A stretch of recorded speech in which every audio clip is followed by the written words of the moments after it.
Good morning. Market ഏകദേശം 90 point up trend കാണിക്കുന്നു, പോസിറ്റീവാണ്. ഇന്നത്തെ ക്ലോസിൽ നല്ല റിക്കവറി കണ്ടിരുന്നു, ക്ലോസിങ്ങിൽ നല്ല റിക്കവറിയാണ് കണ്ടിരുന്നത്. ആ ഒരു പോസിറ്റീവ് ട്രെൻഡ് ഇപ്പോഴും കീപ്പ് ചെയ്യുന്നുണ്ട്. എങ്കിലും ഒറ്റവാക്കി പറയുകയാണെങ്കിൽ ഗുഡ് ന്യൂസുകളൊന്നും പ്രത്യേകിച്ച് ഒന്നുമില്ല. അമേരിക്കൻ റിസൾട്ടായിട്ട് വന്ന പോസിറ്റീവ് ന്യൂസ് അല്ലാതെ പ്രത്യേകിച്ച് പോസിറ്റീവ് ന്യൂസുകളൊന്നുമില്ല, നെഗറ്റീവ് ന്യൂസുമില്ല. അതുപോലെ തന്നെ ഇറാന് ആയിട്ടുള്ള ഒരു വിധത്തിലുള്ള പോസിറ്റീവ് ന്യൂസും, ഇറാനും അതുപോലെ അമേരിക്കയായിട്ടുള്ള ഇഷ്യൂസ് ക്ലോസ് ചെയ്യാനുള്ള ഒരു വിധത്തിലുള്ള പോസിറ്റീവ് ന്യൂസും മാർക്കറ്റിലില്ല. ഒക്കെ പെൻഡിങ് ആണ്. ചെറിയ ചെറിയ ന്യൂസുകളുണ്ടെന്നല്ലാണ്ട് പ്രത്യേകിച്ച് ന്യൂസുകളൊന്നുമില്ല. അപ്പോൾ മാർക്കറ്റ് ഏകദേശം 2 ദിവസം ഗ്യാപ്പാണ്.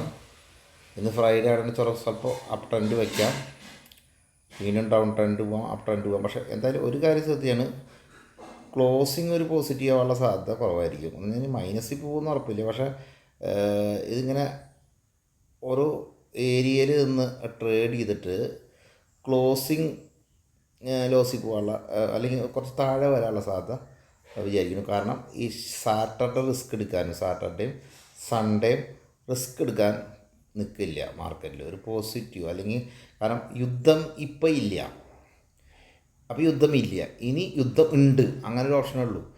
ഇപ്പോൾ യുദ്ധമില്ല, നാളെ യുദ്ധമുണ്ട്, അങ്ങനെ ഒരു ഓപ്ഷൻ എന്ന് പറഞ്ഞിട്ടുണ്ടെങ്കിൽ നാളെ ശനിയോ ഞായറാഴ്ച ആയിട്ട് വല്ല ഫൈറ്റ് വീണ്ടും സ്റ്റാർട്ട് ചെയ്താൽ അത് തിങ്കളാഴ്ച മാർക്കറ്റിനെ ബാധിക്കും. ഒന്ന്. അടുത്തത് റിലയൻസിൻ്റെ റിസൾട്ടാണ്. റിലയൻസിൻ്റെ റിസൾട്ട് പല ചാനലുകൾ പറയുന്നതാണ്, അല്ലാണ്ട് ഒരു ക്ലാരിറ്റി ഒന്നുമില്ല. എസ്റ്റിമേറ്റ് പോലെ പറയുന്നതാണ്. ഇപ്പോൾ ET Nowവിൻ്റെയാണ് ഈ എക്സ്പെക്റ്റേഷൻ. അപ്പോൾ അത് പ്രത്യേകിച്ച് പറഞ്ഞല്ലോ, അത് ഓരോ എക്സ്പെക്റ്റേഷൻ ഓരോരുത്തർ പറയുന്നുണ്ട്. അപ്പോൾ അതിൽ പറയുന്നത് ബേസിക്കലി ഒരു 7% ഫാൾ, 3%. പിന്നെ ഇൻഫീരിയർ റിസൾട്ട് വന്നു, അതും അത്ര അങ്ങോട്ട് സൂപ്പർ എന്നൊന്നും പറയാനില്ലല്ലോ. അപ്പോൾ റിസൾട്ട് വരുന്നുണ്ട്, ഫ്രൈഡേ ആണ്. അത് മാർക്കറ്റ് 3:30 ശേഷമാണ് വരിക. ഇതിൻ്റെ നെഗറ്റീവ്സ് ഉണ്ടെങ്കിൽ, പോസിറ്റീവ് ഉണ്ടെങ്കിൽ ഇത്രയേ വരാറുള്ളൂ, പക്ഷേ നെഗറ്റീവ് ഉണ്ടെങ്കിൽ കൂടുതൽ വീഴ്ചകൾ വരാൻ സാധ്യതയുണ്ട് എന്നുള്ളതാണ്. അടുത്തത് ജിയോയുടെ IPO ആണ്. ജിയോ IPO. അപ്പോൾ ജിയോ IPOയുടെ ലിസ്റ്റിങ്ങിനെ കുറിച്ചിട്ട് ഈ റിസൾട്ടിൽ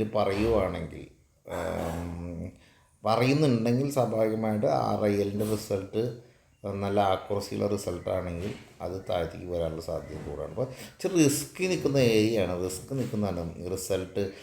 ജിയോൻ്റെ വല്ല ന്യൂസ് ഇതിൻ്റെ കൂടെ ആഡ് ചെയ്യുന്നുണ്ടോ എന്നുള്ളതൊക്കെ ഇങ്ങനത്തെ ഒരു ടെൻഷൻ കൺസേർട്ടാണ്. എന്നാൽ മാർക്കറ്റ് വളരെയധികം അടിച്ചേക്കണ മാർക്കറ്റ് സൈഡ് വൈസ് ആവാം. അതുപോലെ തന്നെ മാർക്കറ്റിന് അപ്പം ട്രെൻഡ് പോസിറ്റീവാണ്. ശനി ഞായറൊന്നും ട്രെൻഡ് നെഗറ്റീവ് എന്ന് പറയാൻ പറ്റില്ല. റിലയൻസിൻ്റെ റിസൾട്ട് മോശമായതുകൊണ്ട് മാത്രം മാർക്കറ്റ് താഴെ വീണ് അങ്ങനെ കോട്ടയണമെന്നൊന്നുമില്ല. പക്ഷേ ഒരു നെഗറ്റീവ് ട്രെൻഡ് നിൽക്കുമ്പോൾ പൊസിഷൻ കൊണ്ടുപോകാൻ എല്ലാവരും തയ്യാറാവില്ല എന്നുള്ളതാണ് പറഞ്ഞു വരുന്നത്. അടുത്തത് പേടിപ്പെടുത്തുന്ന ഒരു കാര്യങ്ങളാണ് ന്യൂസുകളിൽ വായിക്കുന്നത്. Petrol diesel price may rise 25 to 28 per liter. അപ്പോൾ ഇത് എലക്ഷൻ കഴിയുകയെന്ന് പറയുന്നത് 28-ാം തീയതി എലക്ഷൻ കഴിയും അല്ലേ. 28-ാം തീയതി എലക്ഷൻ കഴിഞ്ഞ് കഴിഞ്ഞാൽ റൈസ് വരുമെന്ന് പറയുന്നു. പക്ഷേ ചിലപ്പോൾ ഇതൊക്കെ അങ്ങനെ പറയും, ചില ആ ഡേറ്റിനൊന്നും അത് കയറണം, അതുപോലെ ഒരുമിച്ച് ഇത്രയും കയറ്റാം, അതൊക്കെ പറയുന്നതായിരിക്കും. പക്ഷേ ഇങ്ങനെയുള്ള അതിൻ്റെ ഒരു കാൽക്കുലേഷൻ അനുസരിച്ച് ഇപ്പോൾ മറ്റ് പമ്പുകളിൽ വിൽക്കുന്നത് ഏകദേശം 110-160 തോന്നുന്നു. 110-160 എന്ന് പറയുമ്പോൾ ഇപ്പോൾ നിൽക്കണ 105 രൂപ. അപ്പോൾ ഒരു 5 rupees കയറ്റിയാലും മാർക്കറ്റ് അത് അതിജീവിക്കും.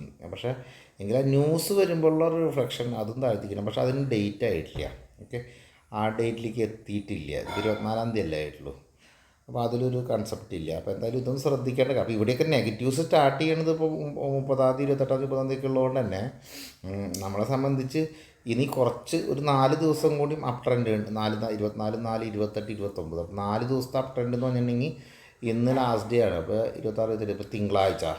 അപ്പോൾ മാക്സിമം നമുക്ക് മൺഡേ അല്ലെങ്കിൽ ട്യൂസ്ഡേയും കൂടി നമുക്ക് അല്ലെങ്കിൽ വെനസ്ഡേ വരെ നമുക്കൊരു പോസിറ്റീവ് ട്രെൻഡ് എടുക്കാമെന്ന് ഞാൻ പറഞ്ഞത്. പോസിറ്റീവ് ട്രെൻഡ് ഒരു തിങ്കൾ ചൊവ്വ ബുധനാഴ്ച എടുത്തേ പറ്റൂ. റിലയൻസിൻ്റെ റിസൾട്ട് മോശമായ പോലും വലിയ കറക്ഷൻ ഉണ്ടാവണമെന്നില്ല.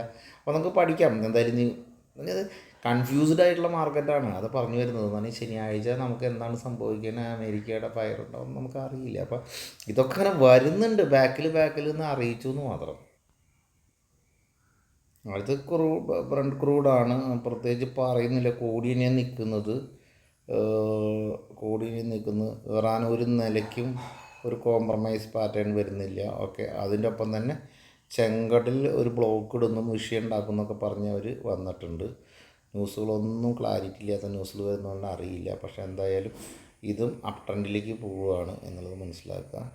ഓക്കെ, അപ്പോൾ ഫുള്ളി നെഗറ്റീവാണ് എന്നുള്ള ട്രേഡ് നിൽക്കുന്നതുകൊണ്ടും മാർക്കറ്റ് പോസിറ്റീവായിട്ട് ബിഹേവും ചെയ്യുന്നുണ്ട്. ഇത്രയും ചെയ്തിട്ട് ബിഹേവ് ചെയ്യുന്നുണ്ട്. അപ്പോൾ അതുകൊണ്ട് ഈ മാർക്കറ്റിൽ ഷോർട്ട് പോണതിനേക്കാളും നല്ലത് സൈഡ് വൈസ് മാർക്കറ്റിൽ ട്രേഡ് ചെയ്യുക എന്നുള്ളതും, അതുപോലെ തന്നെ നെക്സ്റ്റ് ഡേയിലേക്ക് പൊസിഷൻ കൊണ്ടുപോയിട്ടുണ്ടെങ്കിൽ ഒന്നുകിൽ ഹെഡ്ജിങ് ആയിരിക്കണം, അല്ലെങ്കിൽ നിങ്ങൾ ഒരു സ്ട്രാറ്റജി ഉപയോഗിക്കണം. ന്യൂട്രൽ സ്ട്രാറ്റജിയോ അല്ലെങ്കിൽ വേറെ സ്ട്രാറ്റജിയോ നിങ്ങൾക്ക് ചെയ്യാവുന്നതാണ്. ഓക്കെ, പ്രത്യേകിച്ച് അതുപോലെ മെസ്സേജിൽ നമ്മളധികം ടിപ്സും കാര്യങ്ങളൊക്കെ കൊടുക്കാത്തതിന് കാരണം എന്താണെന്നുണ്ടെങ്കിൽ ഇതൊന്നും ഇപ്പോൾ നല്ല ക്ലയൻസുകളെ ആഡ് ചെയ്യാൻ നല്ലതല്ല. അറിവുള്ള ക്ലയൻസുകൾ ട്രേഡ് ചെയ്യട്ടെ എന്നുള്ളതാണ് അതിൻ്റെ ഒരു ശരി. Okay, thank you.